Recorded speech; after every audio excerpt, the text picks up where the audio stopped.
بسم اللہ الرحمن الرحیم۔ سامعین، آج 25 محرم ہے جو کہ امام سجاد کی شہادت سے منسوب ہے۔ میں صرف اتنا کہنا چاہوں گا کہ امام کے ایک شاگرد تھے منہال، انہوں نے ایک مرتبہ امام سے کہا کہ مولا، آپ ہر وقت گریہ وزاری کیوں کرتے ہیں؟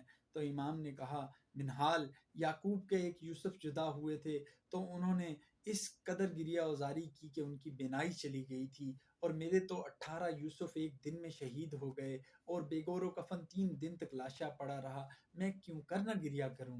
اور امام اس قدر مظلوم تھے کہ ان کے سامنے ان کی بہنوں، پھپھیوں اور ماں کو جو ہے ننگے سر بازاروں میں پھرایا گیا، شرابی کے دربار میں لے جایا گیا، اور رسن بستہ تھے۔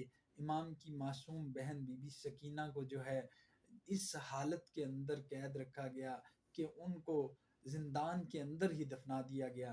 امام کہتے ہیں کہ میری بہن سکینہ کے سوال جو ہیں ان کی وجہ سے میں بہت غمگین ہوتا تھا۔ جب میری بہن کہتی تھی، بھیا یہ جو پرندے صبح صبح آتے ہیں یہ کدھر جاتے ہیں؟ تو میں کہتا تھا، بہنا یہ دانہ چگنے جاتے ہیں۔ جب شام ہوتی تھی میری بہن کہتی تھی، بھیا اب یہ پرندے کہاں جا رہے ہیں؟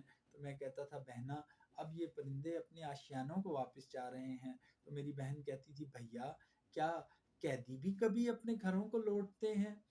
اللہ تعالیٰ لعنت کرے اہل بیت کے ہر دشمن پر، اور ہمیں اہل بیت کے نقش قدم پر چلنے کی توفیق عطا فرمائے۔